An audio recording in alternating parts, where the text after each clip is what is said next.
even when I raised my Series A, I counted.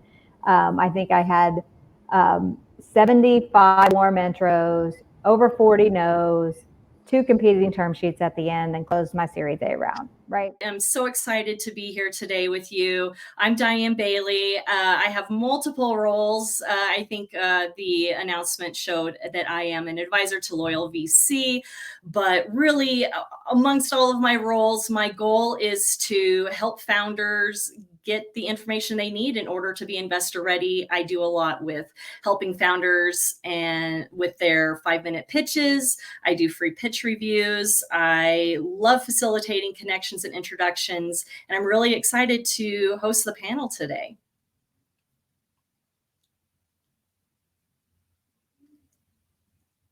And we have the panelists coming up now.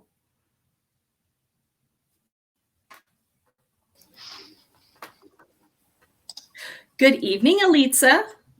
Good evening, Diane. Good to see you. Nice to see you. Let's see. You shared your camera and microphone first, so tag you are it. Let me do a brief introduction. Everybody, this is Elitza Stoilova. She is co-founder and CEO at Omni. They help businesses create their own AI chatbots so they can be customer responsive 24/7. Recently won the UNWTO Innovation Champion for 2023 award. Welcome to the stage. Thank you, Diane, for a presentation. Nice to see everyone. Hi, Olga. Nice to see you. Hi, Diane. Hi, everyone. Great to be here. I guess you are next. Everybody, this is Olga Filipova.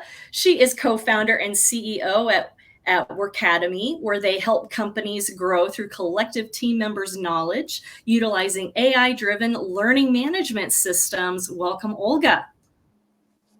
Thank you very much. Looking forward to the panel and Q&A. And our third panelist tonight is Liza Rodewald. She is founder and CEO at Instant Teams. They are a remote team marketplace that connects companies with military spouse talent. They have raised over 15 million in capital and recently were on the Inc. 5000 list. Welcome, Liza. Thank you, Diane. Good to see everyone. It's good to see all of you guys too. And thank you for founders for joining as well. I know this is taking time out of your day, and I really appreciate you wanting to spend that time with us. So we have a few questions to ask our panelists today, but really the conversation is about how to generate and capitalize on early stage ideas. How do we take that vision and move forward with it and turn it into reality?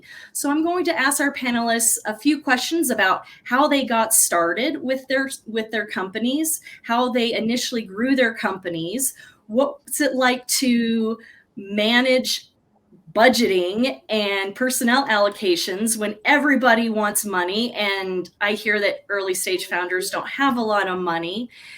And then any lasting advice, and we'll wrap up with some questions at the end. So as Sana mentioned, please add your questions into the Q&A. That way we can bring those on screen at the end of the panel. But stick around. If you can stick around for another 15 minutes or so after the event, we will have networking tables. You can join a networking table and chit chat, have fun, meet our panelists a little bit more and ask them any additional questions.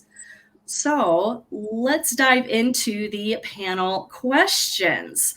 The first question I would like to ask is around the ideation and concept stage of your startup, identifying the pain points. Were they your pain points? Where was that business opportunity? So I'd like for each of you to expand a bit more on you, your background, your startup, and what was that early aha moment like for you? Would anyone like to jump in, or should I call on somebody? I can do. Perfect.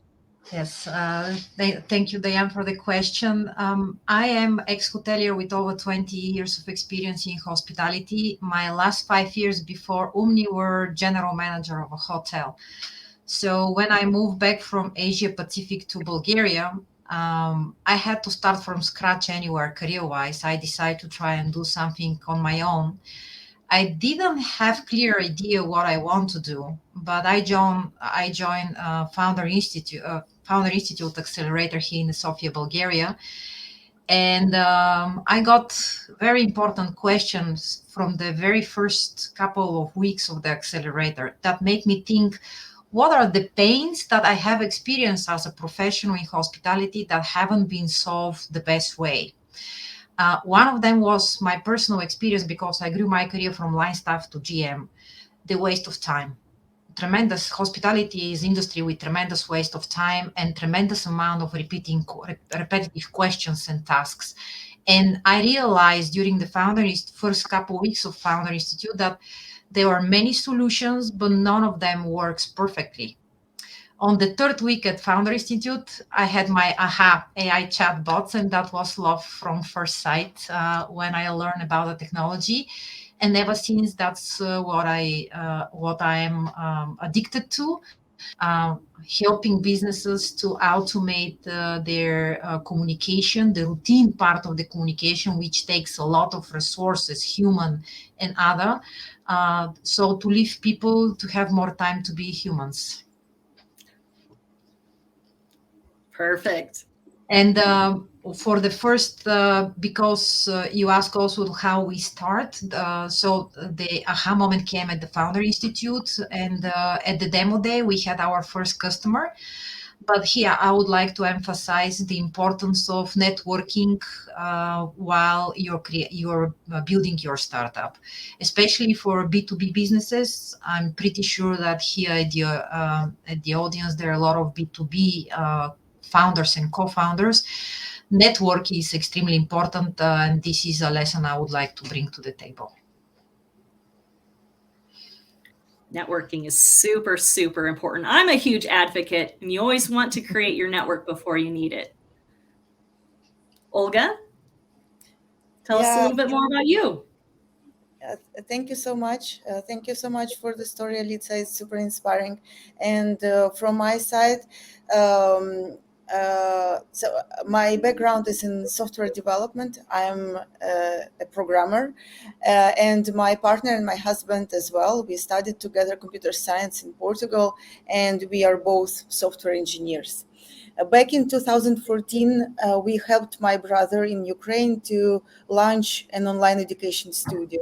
So while my brother was and is running it and building relationships, networking, and creating online educational program, we've been supporting the studio with a technology that allows to build and distribute online educational program. And we soon realized that platforms, learning management system that we've been using were not scalable enough, were not flexible enough, were not, like, you name it, enough. And it was very heartening for us software engineers to see how those things were built. So at some moment we decided to build our own learning management system. And this moment was the same moment in time of like workforce development, when companies actually started going digital in their learning and development processes, which gave us an idea that we could actually build a business and distribute this tool as a B2B software as a service. Of course, now it all sounds like it's like the idea is shaped and it came like this, but no, we knew that we needed it. It was from our own pain that the need was born. So it was very important for us, but we still were struggling, understanding like how do we go to the companies, what should we do? And this is how we end up in Founder Institute, and this is where also Workademy was born, as also as an entity, as a GmbH entity registered in Berlin in the end of 2019. Yeah, that's our story. I love how it was just very quickly.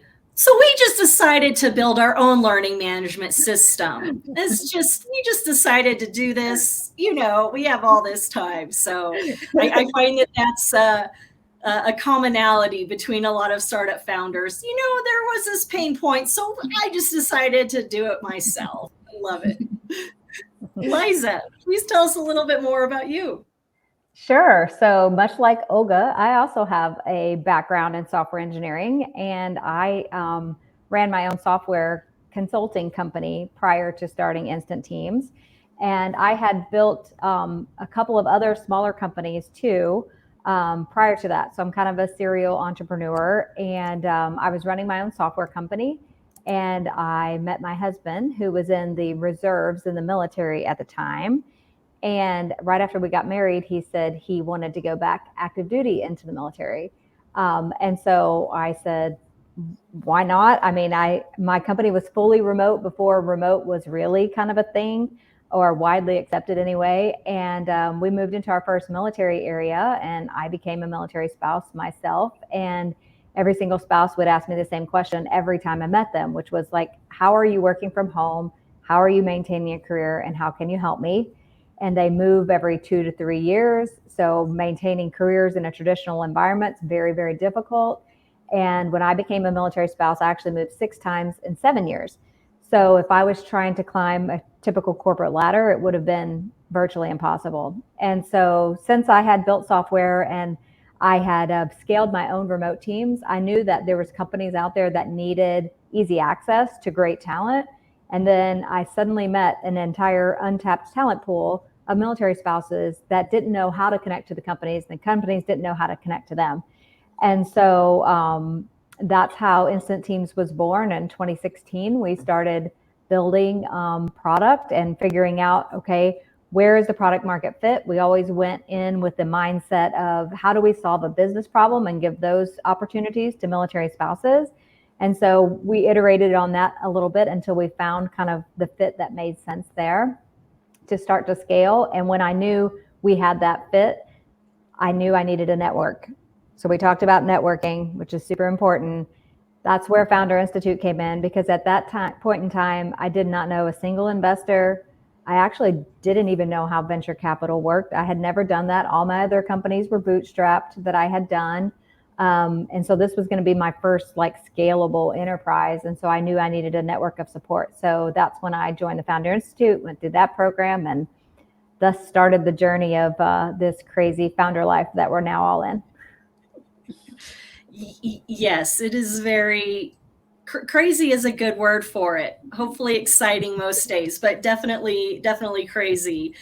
So, and Liza, this is a good segue into the next question, because you mentioned about really focusing on the customer problems and then having a solution that follows that problem. And I talk to a lot of founders, and they seem to have a solution first that is in search of a problem, and that's the backward step there. And so I have founders who have this thing that is amazing, and then it's okay, well, what problem does it solve? Who are your customers? How are you going to commercialize this and bring it to market? So can each of you share your story on how did you go through that initial validation step? Maybe some specifics. What were some of the experiments and trial and error process? How do you know that you reached product market fit? And whoever would like to jump in. Maybe we continue the same way we started. Sure. Okay, so for me, was not difficult, because although our no-code AI chatbot platform now is industry agnostic, and we serve businesses from various industries, our initial focus was only in one vertical, in one industry, and this was hotels. And my background is from hospitality, from hotels. So I definitely knew that there is a problem. And I definitely knew what are the solutions, because for 25 years I work in this industry and have used various solutions to the problems. But I had to validate that AI chatbots are the solution that actually is the right one. So what I did was actually not an idea that was a aha moment for me, but was something that I'm thankful again to the Founder Institute, because it was a task to go and talk to the business. So basically what I did is I grabbed the telephone and start calling hotels and talking with managers, front desk managers, marketing managers, smaller business owners, asking them about their communication issues and asking them, if we automate it and the automation look like that, what do you think? Would this be helpful? Would you try it? So that's how I start literally talking with maybe over 100, with the time over 100 different business people from the hospitality. Then we had our first customer where we could implement it. We did it for free for that customer, of course, as a pilot project, but was something that we could get a feedback, real feedback from the customer first. Second, we could show this instrument to other hospitality people and ask them, so now that's how it looked like, not imagine it, but you see how it looked like, would you adopt it? So that was a process of working, creating at the same time creating the technology, creating the solution, and step by step verifying it that this is the right thing. And even today, we continue listening our customers and for a feedback like what they need, what they miss in the solution, so it will be really the super business app we want it to be for them. Thank you. Oh, those customers. But we are doing it for them, isn't it?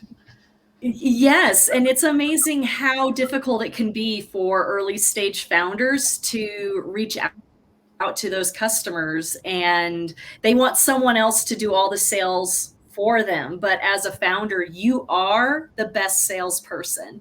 So going out and getting that early customer discovery is super important, because what you think is important usually is not entirely true. And you don't want to spend all of your time, money, and effort building something that people don't want. So that customer feedback loop is really important. Olga, tell us yours. Yep, yeah. It's okay. Maybe I'll add afterwards. Let Olga tell. Sure. Thank you so much. I'm totally with Elitza that it's not like you found at some point this product market fit and you stick for it for the rest of your life. It just cannot be true, because market changes, behaviors change, people change, product change. So and what Elitza is doing, and it is crucial for any business success, is constantly talking to your clients. Their demands change, the speed changed, technologies, AI comes in, and everything changed. So yeah, we've also done that and still doing. So when we built kind of like an MVP already, we knew that we started solving our pain, but our pain does not necessarily mean that everyone has this pain. So we started approaching learning and development managers and HR people from growing companies and started talking to them. What is that you do with onboarding or training, upskilling that is challenging for you? What do you use? What have you tried? How did you solve this? And we are still doing this. And yeah, it's hard. Everyone has some problem that can be solved with a learning management system or with some other technology, but it's not necessarily like one. So I think that point of time when you find a niche as a group of people who all have some specific problem, and you know exactly the point when they have this problem, and you go and they buy from you, that for me it's super utopic. I think that it exists somehow for some people, but for us, yeah, it's still talking to the customers and adapting the product to the needs and to new challenges found. So once again, score a point for talking to customers. Yeah, that's for sure. Liza. Yes.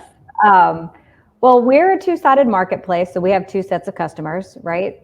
Which makes that even a little bit more challenging. The military spouse side was fairly easy. They need remote careers. They need remote job opportunities. So that one was kind of an easier discovery, what they were interested in, those types of things. So I'll just kind of tell you a little story. So when we started off, like any customer was a good customer, right? Like just some customers, just so we could get started and we could figure it out.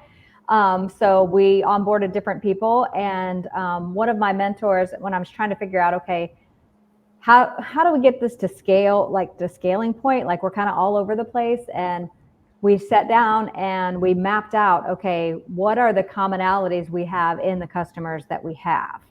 So is there a specific trend? Is there more of one type than another in the types of like job opportunities that we're getting for our military spouse community? And when we did that, like around 70% all came around sort of like customer experience. And so when I started to look at that data that we were getting in and saying, okay, a lot of our customers are very happy in this space, and we're getting more referrals and getting more customers in customer experience. And so why? And so that's when we started developing, okay, if this is the commonality of why they're coming to us, why is that on the military spouse side? And that's because they have very unique lived experiences. They live all over the globe. We can do 24/7 support with all of our workforce. They speak multiple languages. And so doubling down on that customer experience made sense versus trying to be everything to every customer. Because at that time we were doing marketing and we were doing sales roles and we were doing engineering. We were just doing anything, any kind of roles because we had spouses that could fill them. But until we kind of niched down and focused on the customer experience, that really changed the trajectory of even my pitch. Because when I pitched to investors, I could be really succinct and they immediately understood the problem I was solving, because all of their portfolio companies had problems with great support, right? Getting people to stay, the turnover is really high in that area. So when I can come in with a value prop of high retention, high quality people, they immediately understood what I was doing from a business perspective and not just a social impact mission perspective. And that really changed the messaging throughout the company and what we were able to use to build on to scale from there. Yeah. Yeah. I think definitely having something to bookend your pitch around. And because when you are talking to investors, you want them to walk away with a certain message. And what is that message? And how do you make them think of you at the end of the day for, yeah, you know what, there was this one really great company. And I remember what they said, and it was this piece. So having that memorableness is something that's really key.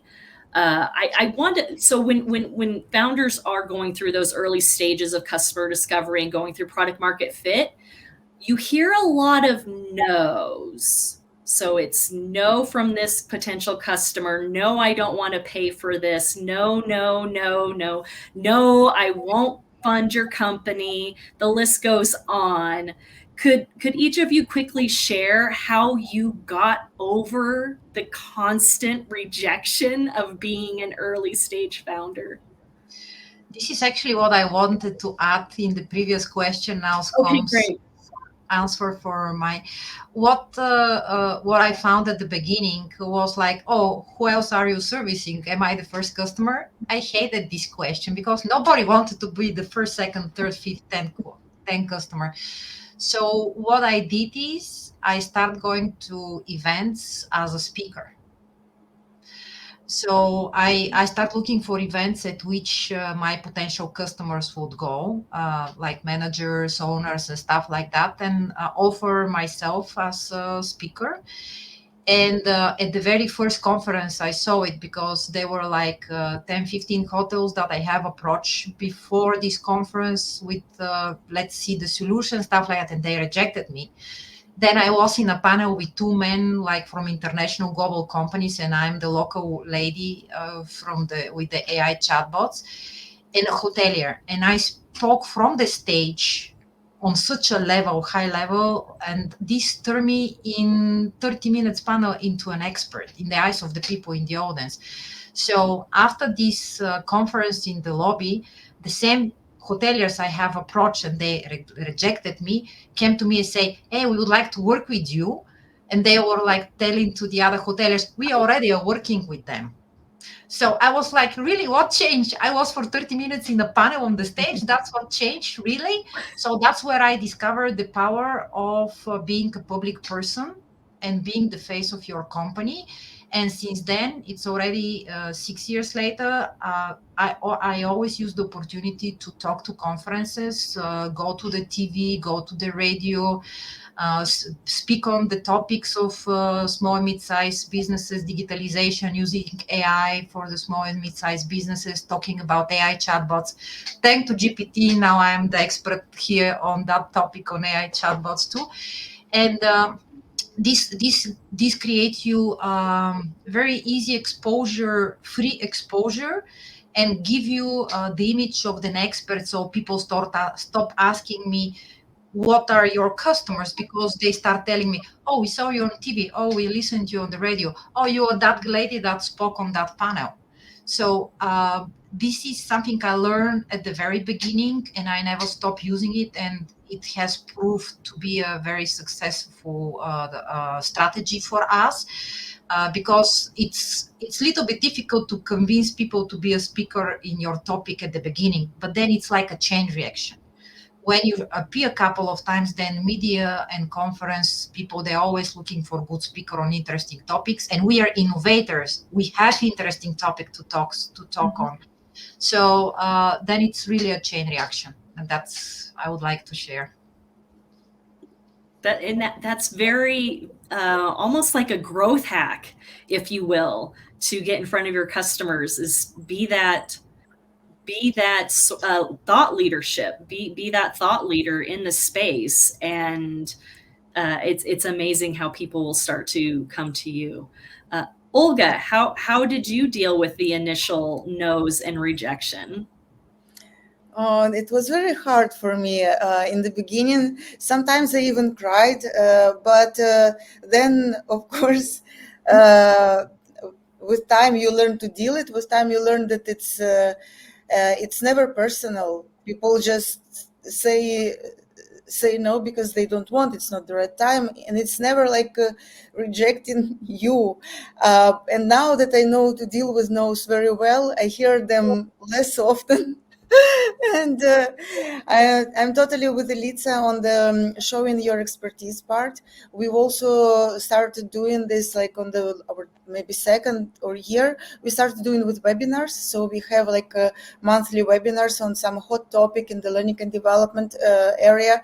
And people start realizing that, hey, you're an expert. You have a great network of experts who come to your show. And that, of course, creates a lot of respect, and people tell no less. But now we also deal with it much better. So yeah, I think it's maturity that comes in. I like that. Maturity with experience. Yes. Liza. Yeah, I think maybe I just come at it a little differently on the no side. Like, you are going to hear no's, but if you're talking to customers and you're consistently hearing no from a customer, then you also need to know when that is feedback and when it is actually something you need to push through. And sometimes those are hard to know, which one, but you have to take the time to analyze it. Like, if I've heard no from 15 customers in a row, well, maybe there's something wrong with either my pitch, there's something wrong with my product, something is not resonating, right? What do I need to change in that? And then from the investor side, that's just part of the conversation, but also learning which investors you need to invest the time in and which ones are never going to invest in your company because they don't invest in that technology, they don't invest in that space. And so you have to be very targeted whenever you go out so that you don't waste time and you don't hear unnecessary no's, right? Because if you go pitch to an investor that doesn't pitch, for me, if I go to an investor that doesn't pitch in marketplaces, but only invest in very high-tech AI, I'm going to get a no because they're not in my space. And so I've just wasted my time and their time, right? And so understanding where to also place your time for the best outcome is really important in those stages. That way you're not, unnecessarily hearing no so many times. But even when I raised my Series A, I counted. I think I had 75 warm intros, over 40 no's, 2 competing term sheets at the end, and closed my Series A round, right? So there was lots of no's along the process. But much like Olga, you just keep going. That's a push through, right? That's a push through moment where I know I'm going to make it. I know I've got the right thing here. It's a good investment. I just got to find the right investor, the right fit for both of us. So that's a push through. But on the customer side, there were times where I changed our offering and our product because I realized, okay, what I'm taking to market needs to be tweaked. And that's not a push through. That's a reflect and change moment. Yeah, definitely. You have to ask why when you hear no. Mm-hmm. I mean, that's when no has value, isn't it? No, it's just a word, no, N-O. It has value for us when we ask also why. Then you know reasons behind no, and no help you grow. I'll just add this. Listening to you, I would just like to add this. Yeah. Definitely. I think that's great. And just approaching each of those conversations with curiosity and not so much, this is going to be a yes, no, and then I possibly will never talk to you again. I think leading with that curiosity is a good mindset to have as an entrepreneur. Let's talk a little bit about early resource allocation. Resource allocation meaning you're bringing on your initial team. You are creating software, and software is expensive. How do you bring on a team? How do you prioritize where to spend those limited funds? How does all of that come together in order to start that company building phase?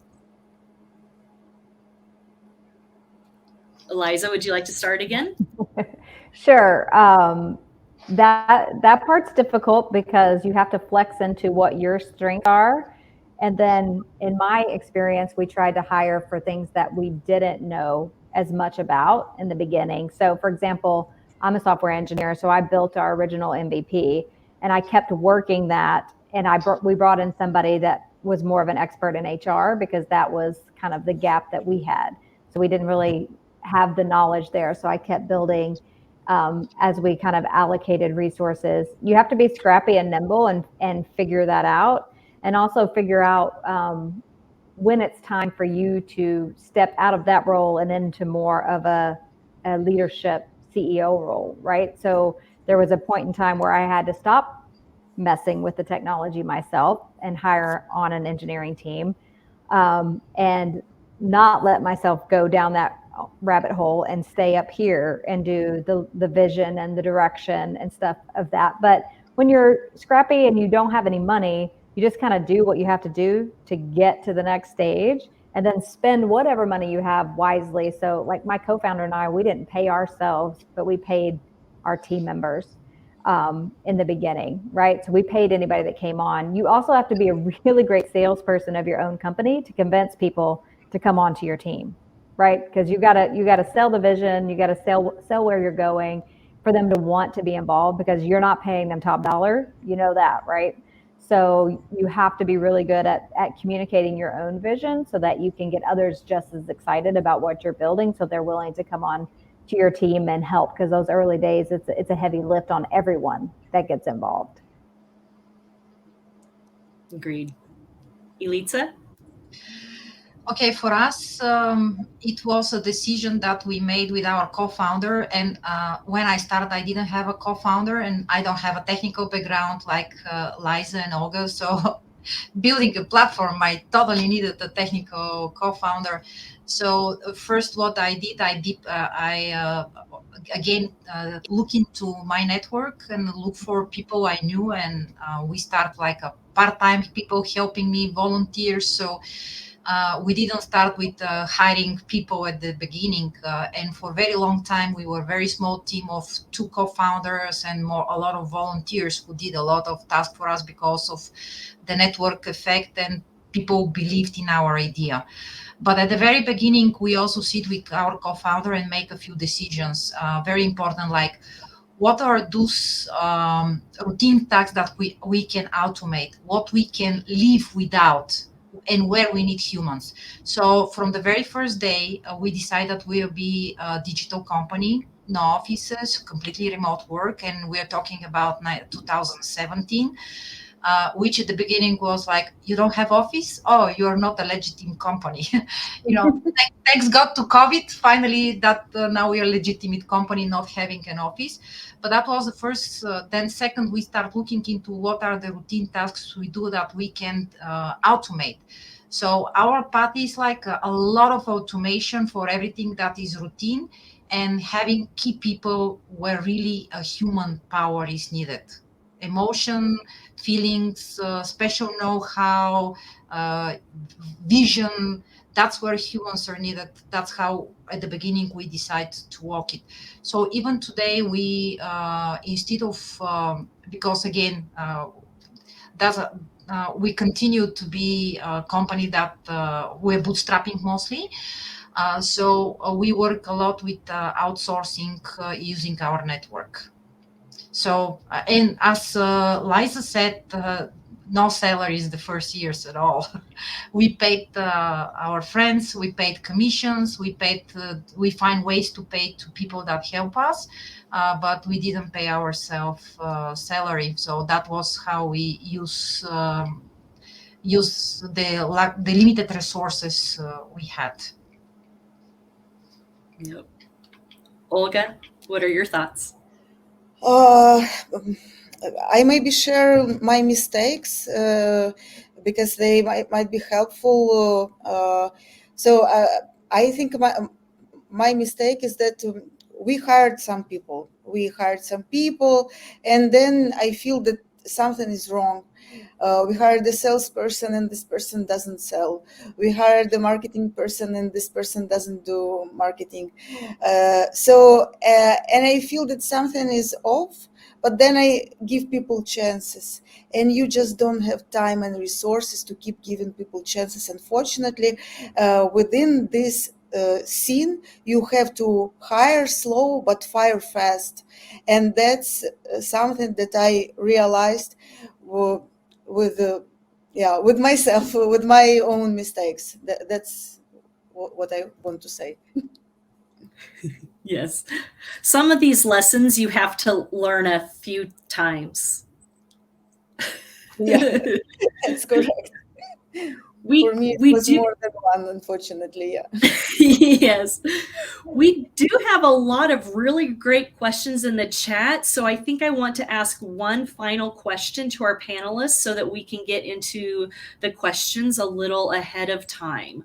So for the last question for the panelists, and Olga leaned into this a bit, any final thoughts on what early stage entrepreneurs should do in order to realize their vision? Olga, you mentioned a particular challenge. Any other challenges, words of wisdom, advice, things you would have done differently? It's a very open-ended question, I understand, but essentially any parting advice to the founders who are joining us today? Okay, I can start. Sure. So I think that everyone knows that the big challenges of founders is emotional roller coaster. Sometimes you become very exhausted, sometimes you're super happy, and that's hard to deal in. And my only advice that I give to not only founders but to everyone is please do sports, because this is something that keeps you sane and helps your head and mind and body, of course. That's from my side. Yeah, I would actually back you up. Burnout is I think if there is a founder that doesn't have a burnout, this person is very lucky. We joke that we play game with the burnout, hiding from it constantly. So, but that's the reality. Through Olga, it's very often this is emotional roller coaster with the Liza's counting, no from the investors, no from the customers, vendors that don't respect you. I mean, family issues that come because you're working not 8 but 12 hours a day and over the weekends. It's important to look for a way to balance your life. Doesn't matter if it's sport or meditation, or you get a dog to walk you to the park every day, twice a day. That's an important, and also very important in don't do it yourself. Really, co-founder, I would suggest people that are just at the beginning and thinking, oh, I can pull it myself. Yeah, with AI you can do a lot of your stuff yourself. But it's like marriage. You don't live alone because you can do everything, and you have a washing machine and the kitchen stuff where in your kitchen. You're getting a girlfriend or boyfriend because the path has to be shared. So having a co-founder with you is really important, because at your lows there is somebody to back you up. So I would suggest people that are thinking with co-founder or without co-founder, really look for your spouse in your startup. I guess my parting advice, since this is Founder Institute panel, and many of you are probably early stage going through the program or maybe just finished the program, is to really dig into the relationships that you're building in these accelerators. This is the beginning of maybe your network. That's how it was with me. Founder Institute was the very beginning of my building a network of supporters and investors. And after I went back and raised my Series A, I kind of retraced my steps, and my intro to my Series A, the lead investor, actually threads all the way back to my beginning in Founder Institute, from networking connections that I had made through that, which is a great story, but it's true. Like, you get what you put into it. And I'm, to this day, now I'm sitting on this panel invited by Founder Institute because I still talk to everyone there, right? And I went through it in 2018, 2019, somewhere in there. So it was like a while back, right? But I still get support from the network. And so when you're going through these programs, there's knowledge that you get out of it, but there's also relationships that you get out of it. And those are the things you continue to nurture and continue to foster. And one of the things I did, as soon as someone writes you a check, send them updates. Send them updates, keep them updated, keep communicating with them.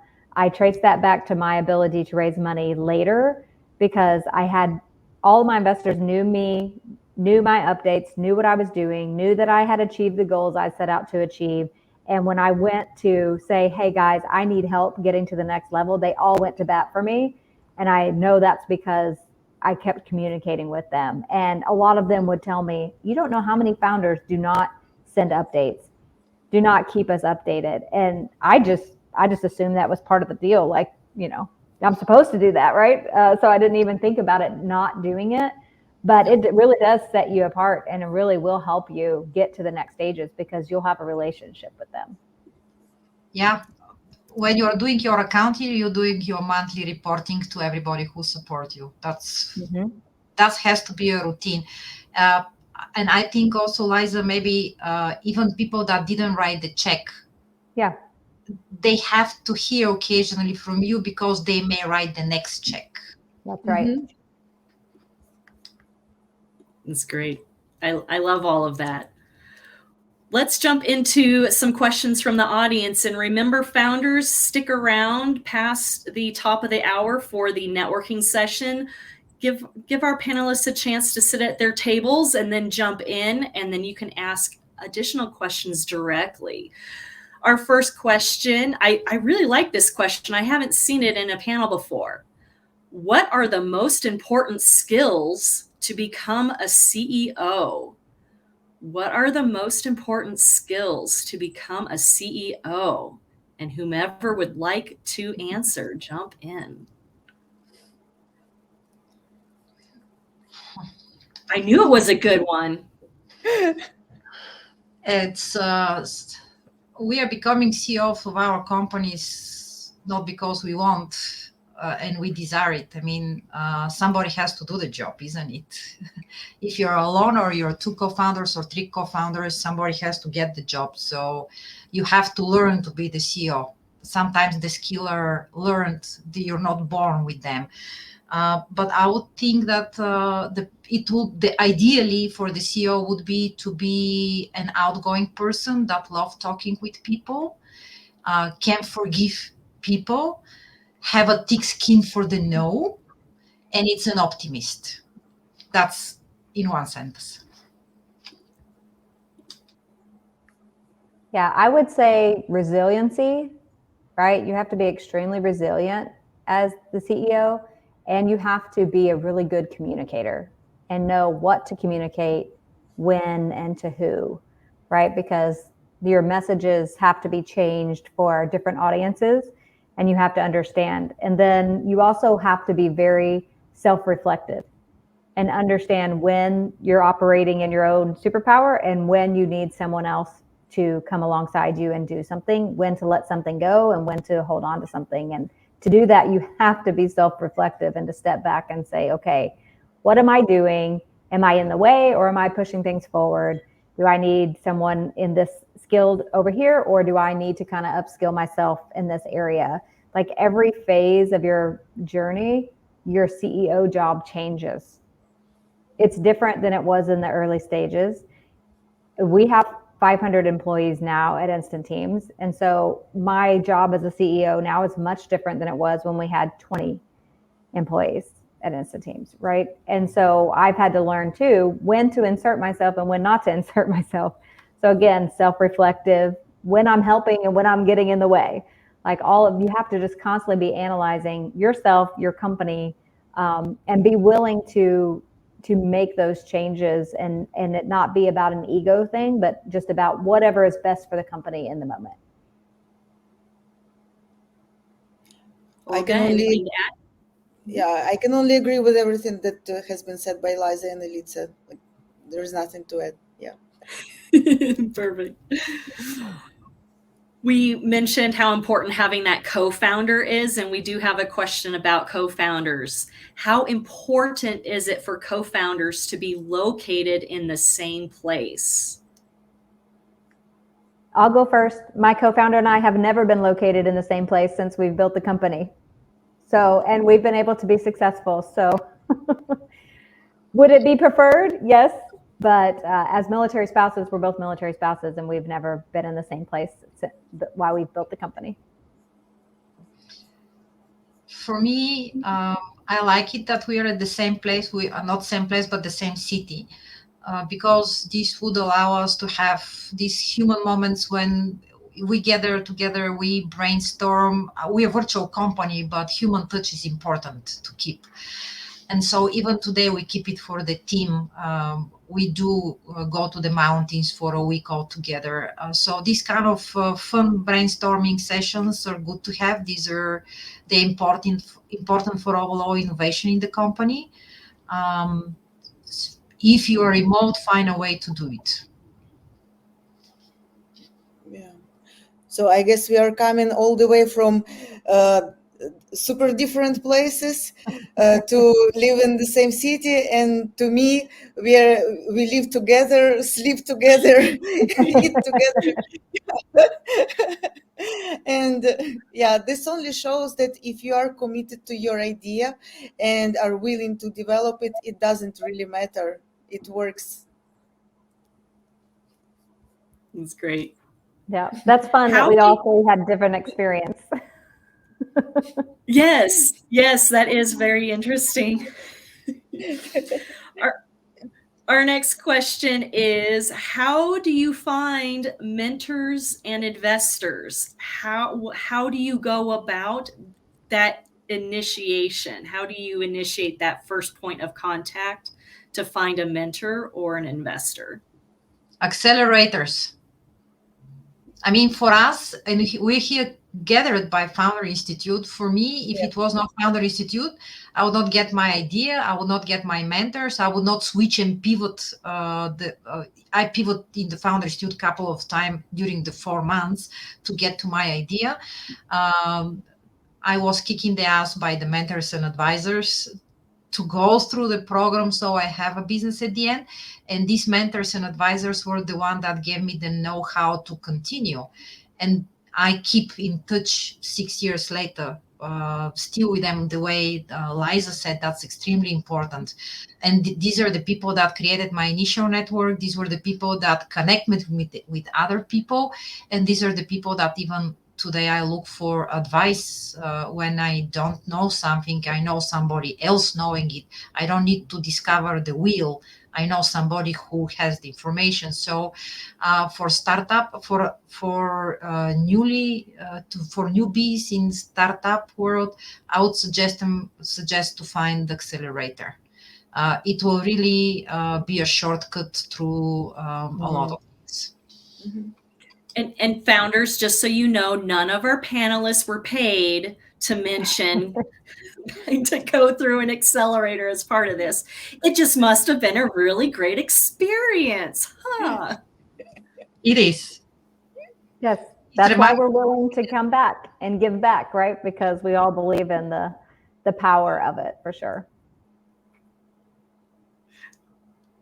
Would anyone else like to share how to find mentors and advisors, or mentors, advisors, investors? If you want alternative, check your LinkedIn. Check the people you know, what skills they have, and and look the people you're interested in to be your advisors and mentor, who they know. Go to different events where these people go, meet them. Don't ask them immediately to become your mentor. Meet them once, meet them twice, talk with them, have a drink with them, talk about your vision without asking nothing from them. And on fourth, fifth, sixth meeting, tell them, like, by the way, I know that you're the guy in this area. Could you please advise me? So if you don't want to go accelerator, go through LinkedIn and find these people, find the places they go, and go there.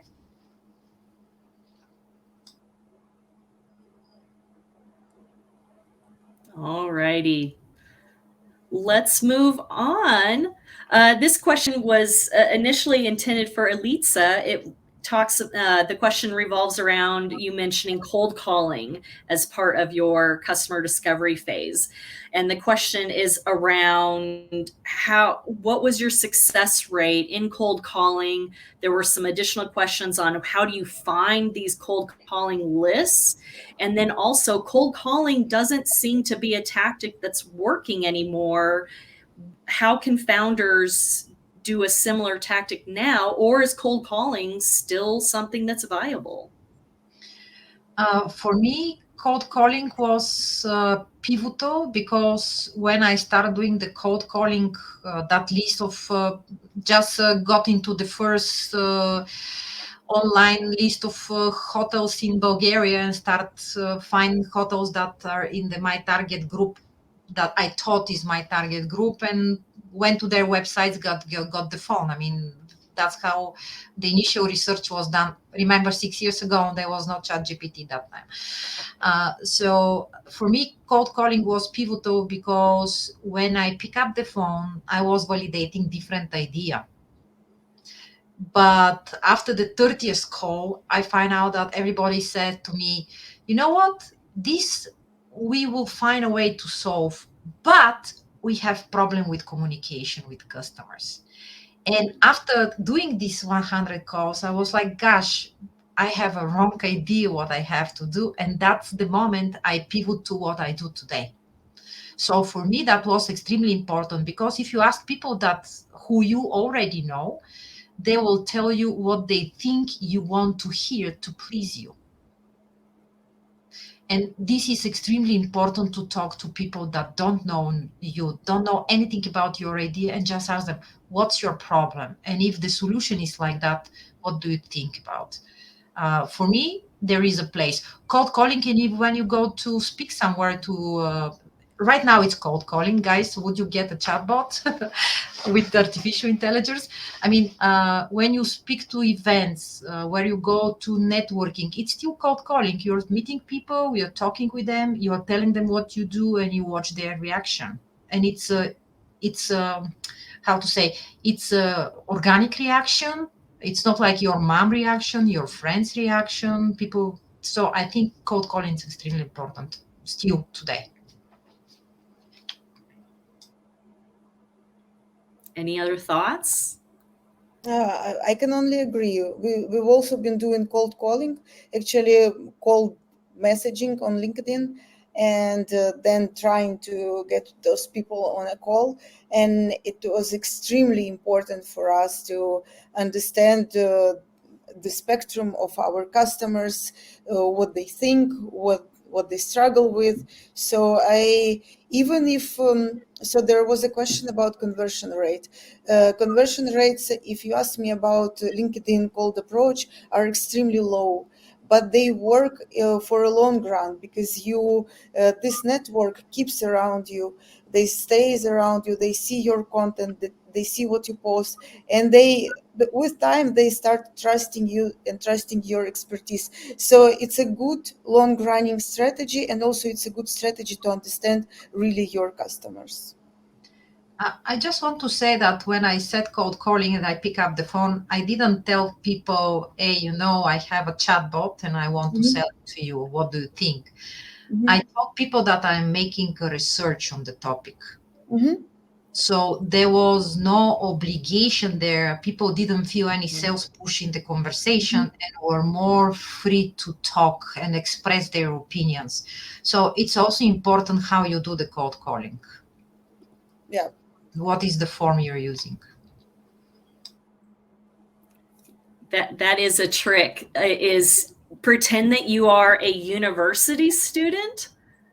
And if you're going through an accelerator, you are a student. So it's a gray area, but I'm a student at XYZ University. We're doing a research project on customer service. Can I ask a few questions? And it's amazing how quickly people will divulge. Everybody likes to talk about their problems. So if you can get your customers to talk about their problems, they will share more than you ever thought. And most of the people have kids and they feel like, oh, the student asked question. What about if my kids are there and ask question? Let me support them with answers. And yet you're the poor founder who's just trying to figure out their place in the world. So there's a lot of analogies there. Let's see. This might be our last question before we jump into the networking lounge.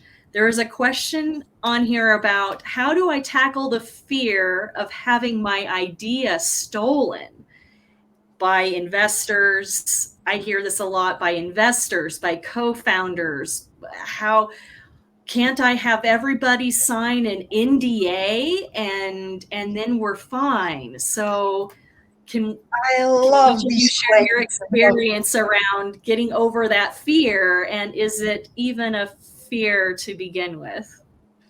If somebody can steal your idea and create it the way you would create it, because remember, you're a unique person, then your idea is not very original. Every day, people get ideas. At least 20, 30 people around the globe right now have the same ideas like you. It's not the idea, it's the execution. So the more you talk about, the more people you find around yourself who support you. You'll find your co-founders. You'll find people that want to be your advisors, and then your investors, because our investors came through being our advisors and then really believing in what we do and supporting us further with investment. So the more you talk, the more you learn about your idea, the more your idea grow. And what makes it unique is you as a founder. That's what I would like to say. I completely agree. The only thing that I can add to it is, like, if you think people have nothing else to do than to close themselves and forget about everything and just keep implementing your idea with no money, no nothing, anything, you are very wrong about people's lives. So yeah. I think it's also important just to understand the way the industry works. Investors don't sign NDAs. They're not going to sign an NDA. So you're just going to have to kind of know that that's just an industry norm. And they'll tell you too, you know, their reputation is also on the line. So if they're stealing founders' ideas that come to them, they're not going to have any founders pitching to them, and they're not going to have any companies to invest in, right? And so it's a two-way street. They don't want to, you know, take any ideas, or they're not. That's not the business they're in. They're in the business to fund great ideas that come to them, right? So you don't have to be scared of them taking your idea. They're not going to sign an NDA. You just need to get comfortable with that. And then understand that their business is not to create companies. Their business is to found people who want to create the companies. And once you kind of understand that as a mindset, then sharing with them can become open, and you won't have to worry about it. Sounds good. I think we are right at the top of the hour. So that is it for our time today. Thank you so much, panelists, for joining us today. And thank you, founders, for joining us. Remember, we do have that networking portion. I see Sana is back. I think she is going to lead us into that transition. But thank you all. I hope you enjoy the rest of your day. And hopefully I get to chat with some of you on the other side. Thank you. Yeah, thanks everyone. Thanks you, Liza, Elitza, and Olga, and Thank Diane. you. Thank you for being here. Thank We are very proud and happy to have you as part of the FI community. So everyone, you can join the networking lounge. You will find Liza, Elitza, and Diane, and Olga will have like their tables. I don't know if you girls are gonna join our, if you have some few time to dedicate for networking. Keep in touch. We have many events coming up next, all the upcoming weeks. So keep an eye on our website, and thanks everyone. Have a good day.